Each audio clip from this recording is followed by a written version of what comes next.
So to start, I was wondering if you could tell everybody who you are and what you do. Sure. My name is Steve Leslie, and I've been.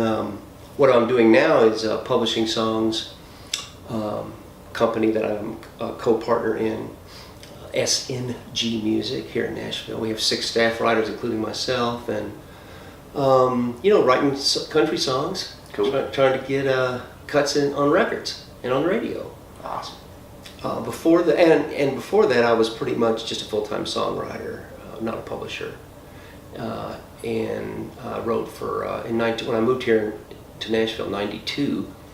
It's 1992, not 1892. Mm-hmm. I started at a publishing company called EMI Music Publishing, one of the biggest in the world. I was there for 9 years. Then I was on my own, doing my own writing and publishing, learning a little bit about the business for a few years, and then I joined another publishing company, early 2000s, a place called Stage 3 Music. I was there for 3 years, and then was on my own again, and then kind of took a break from the pitching every day, trying to get cuts on people's records thing for about 5 years, and was doing more songwriting teaching, which I really love. And so I've developed a method that I teach online, and workshops and different things. And at universities, I've had a couple of university jobs teaching songwriting, MTSU, Berkeley in Boston, and at Belmont here in Nashville. So that's always been a part of the writing and the playing, is the teaching.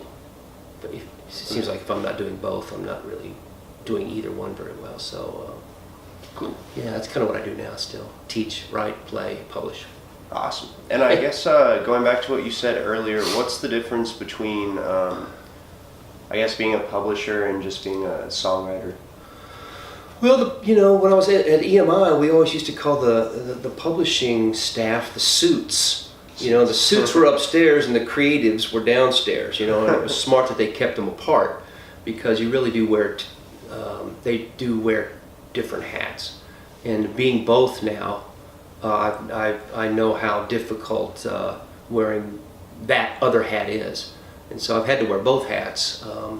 This particular one today is the songwriting hat, and I've been writing songs all day. Do you have 2 different hats? The other hat would be more of the Hart, Schaffner, and Marx, the nice kind of hat that goes with the 3-piece suit and everything. Mm-hmm. No. What was your question? I'm sorry. What's the difference? Yeah, I guess. The publishing would be the business side of it. I mean, songwriters need to get paid. Mm-hmm. They have to have certain paperwork in. There's a lot of micro data and metadata and all these forms that need to be filled out a certain way in order to get paid. And even after the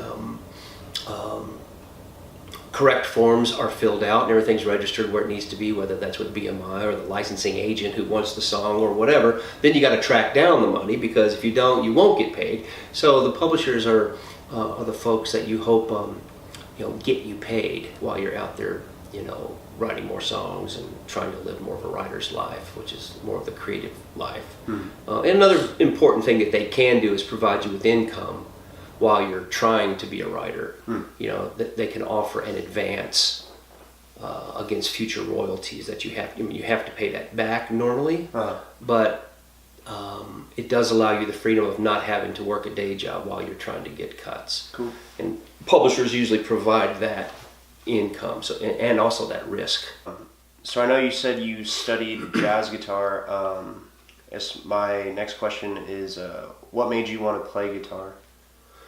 John Denver, I think. John Denver. I think back in the day when I saw John Denver playing guitar and walking around in the woods, I thought, that's me. Yeah. I've always, in fact, I almost went into conservation and nature study when I was in college. I almost went into actually ornithology. Mm-hmm. I wanted to be a bird scientist for many, many, many years as a kid. And some of my earliest memories were chasing birds to the neighborhood with my Peterson field guide, And so when I discovered John Denver's music, it just seemed so healthy and free and so beautiful. I was always somebody who loved melodies, and John's music was so melodic and beautiful. Mm-hmm. And he played a Guild 12 string. Most of the time, my very first guitar was an Epiphone 12 string, and I was strumming those big John Denver songs, And I was fortunate to grow up in a great musical time in the 70s, There was just so much music. FM was new. You're hearing John Denver, then you're hearing Barry Manilow, then you're hearing, Doobie Brothers, and you're hearing Zeppelin, then you're hearing Elton John, and you're hearing all the singer-songwriters, the James Taylors and the Fogelbergs and those guys. And when they came along, I was convinced that I wanted to play acoustic guitar and write my own songs. So it was really, the guitar has always been a vehicle for writing songs. I've never considered myself a guitarist. Mm-hmm. Other people may argue that, and I appreciate that, but I've never really seen myself as a virtuoso guitarist. Somebody a guitar player in somebody's band who could stand at the front of the stage and take solos and rip electric guitar solos and stuff.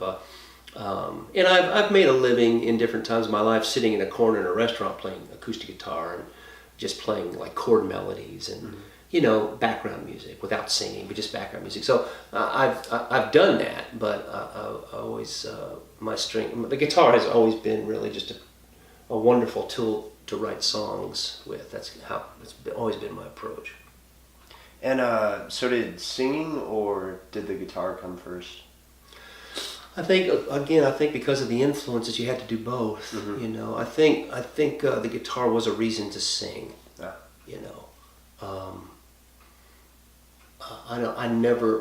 can't remember a time. Certainly, starting out, there was never a reason to play guitar without singing. You know what I mean? Mm-hmm. Later on, when I was studying guitar, it was more about the instrument without singing, right? Singing with it. Singing with it, yeah, but not accompanying a vocal. That's how I started, because again, I wanted to sing those wonderful melodies, and I'd learn the chords, strum, and start singing, Later on, I fell in love with the actual instrument itself, but yeah. Cool. So, is there anything in particular that inspires you to write a song, or anything that you can, I guess, tap into when you need to find that? I'm real It's a great question, Shane. I'm real pragmatic when it comes to songwriting. When you're young, like Yeats, the great poet, said, everyone's a poet when they're 14. It's when we're 30 that that we don't need to fall in love anymore to write songs. I don't need to have been moved by some emotion to write a song. It's always there.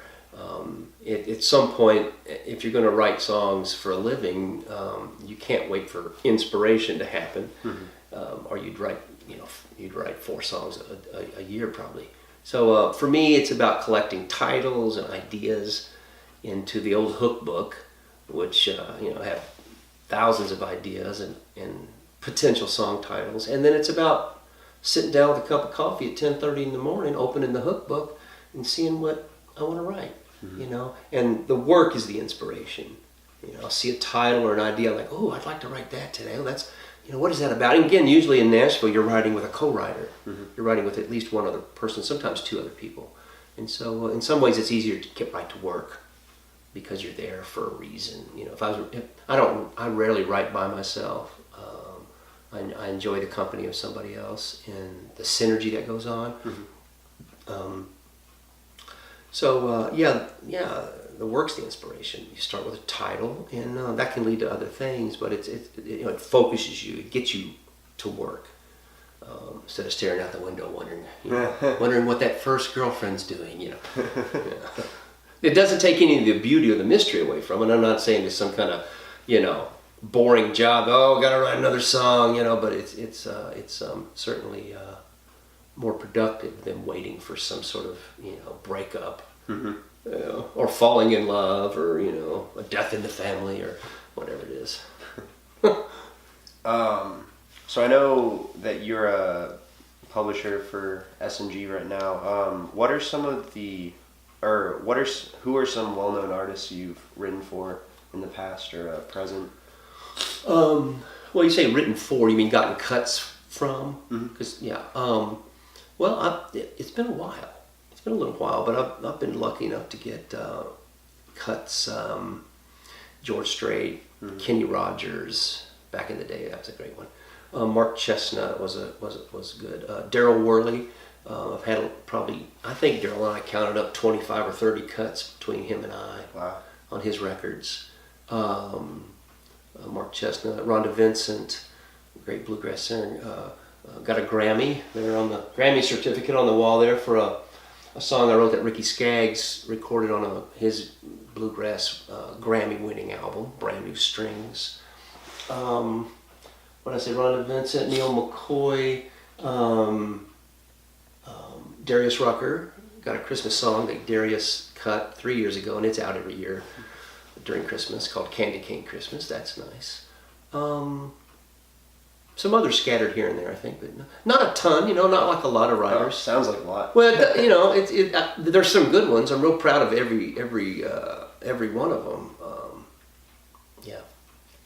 And so I know you have taught songwriting at schools, and then I know you teach also on Skype. I was just wondering what the difference was between the two, what you enjoy more. It's a really good question. I don't teach a lot on Skype anymore. It used to be kind of my living when I wasn't a published writer. During that time I was taking off. Mm-hmm. I was at that time I was taking time off. I was doing a lot of Skype teaching, but Skype was kind of the platform. It was like that's how you did it,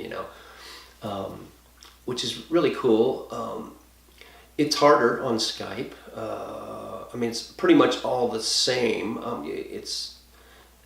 Meaning every lesson is kind of geared toward individual songs. It's more of a critique session. Mm-hmm. You know what I mean? They upload the lyric sheet, upload the MP3, and there's their face. And I'm looking at the lyric, listening to the MP3 and talking about, what if the second verse did this, or you kind of blew the title, or what if this chord was different, So it was more of a critique session on individual songs, which is okay, but I much prefer teaching either a group, mm-hmm. like in class, or like a workshop. I'm doing this master's class this week, actually one class a week for 10 weeks. It's a master class, and we have a few people sitting in here. Mm-hmm. I much prefer the interaction of real people, mm-hmm. People in a room, and also I like teaching, a course rather than critiquing individual songs. That's mm-hmm. It's more fun for me, and I learn a whole lot more if I'm teaching an actual course like. This recent master class is on the narrative element in songwriting, is how to tell a story with words and music, which is kind of what country songs do. Mm. Another course might be, music theory for songwriters, where we get into the Nashville number system and, chord substitutions and things. And I'd rather teach that than individual song critiques. Mm. So that's probably the biggest difference. And so lastly, to close, I was just wondering if you had any advice for young artists. Law or nursing degree?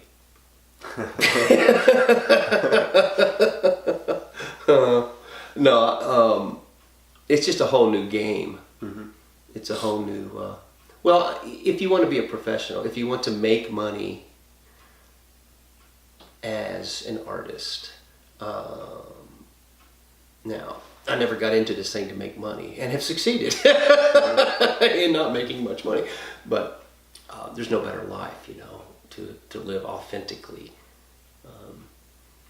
You have to pay your bills. I guess the biggest advice would be advice that I wish I would have taken early on is probably don't get married too soon. Mm-hmm.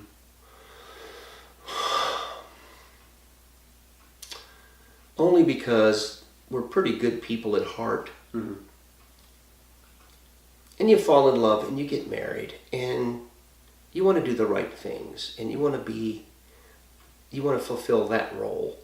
And it's hard to fulfill that role in any sort of stereotypical way and try and write and succeed as an artist, because that's a full-time job, and I'm convinced that if you're not swimming in that water all the time, you probably aren't going to succeed. Mm-hmm. And so I guess my advice would be to design your life so that you can do your art, whatever that is. Cool. Well, thank you for your time. And, You're welcome, Shane. thanks for sitting with me. You're welcome. Thanks for having me.